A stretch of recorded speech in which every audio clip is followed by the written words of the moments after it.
परमेश्वर में शांति और आराम को प्राप्त करना।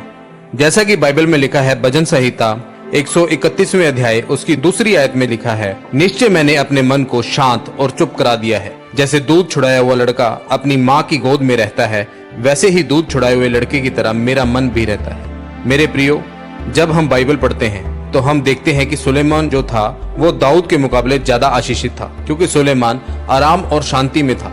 आराम में रहने का मतलब यह नहीं कि आप बाइबल ना पढ़ें, प्रार्थना ना करें, आप काम ना करें और बैठे रहें और बोलें कि मैं आराम कर रहा हूँ। उसका मतलब यह नहीं है।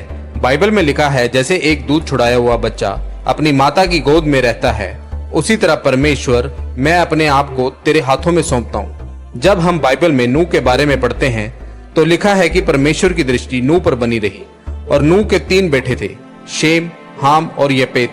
बाइबल बताती है कि नूह का अब्रानी मतलब है आराम, और परमेश्वर ने कहा मैं नूह को चुनता हूँ। उसके 3 बेटों के नाम का मतलब यह था, एक का मतलब था ऊंचा नाम, दूसरे का मतलब था अच्छी सेहत और तीसरे का मतलब था कि अपनी हदों को बढ़ता हुआ देखना। जब आप आराम करेंगे तो आपकी हदें बढ़ेंगी। आप बोलेंगे मैं आराम कैसे करूं? क्या मैं चुपचाप बैठ जाऊं? जो होता है उसे होने दूं? आराम करने का मतलब यह नहीं है। आराम करने का मतलब बाइबल में साफ लिखा है कि जिस तरह बच्चे का दूध छुड़ाया जा चुका है, अब उसे दूध पीने की इच्छा है पर वो बोलता नहीं है, क्योंकि उसकी माता छुड़ा चुकी है और वो अपनी माता की गोद में बैठा है। उसी तरह एक विश्वासी जो परमेश्वर की गोद में बैठा है, जिसको चंगाई की जरूरत है, जिसको आशीष की जरूरत है, वो क्या सोच रहा है कि वो मेरा परमेश्वर है। परमेश्वर कहाँ पर है? वे आपके आराम में है।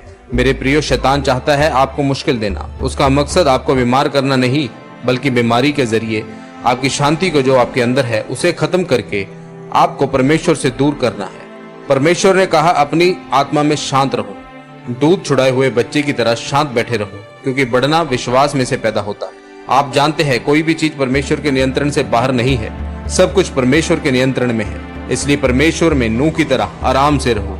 हमें भी प्रभु की शांति में बढ़ते रहना चाहिए। अगर शांति रहेगी तो हमारी जिंदगी भी सुलेमान राजा की तरह आराम वाली होगी। परमेश्वर के वचन पर ध्यान लगाए रहें ताकि वो शांति हमारे जीवन में भी बनी रहे। आमीन।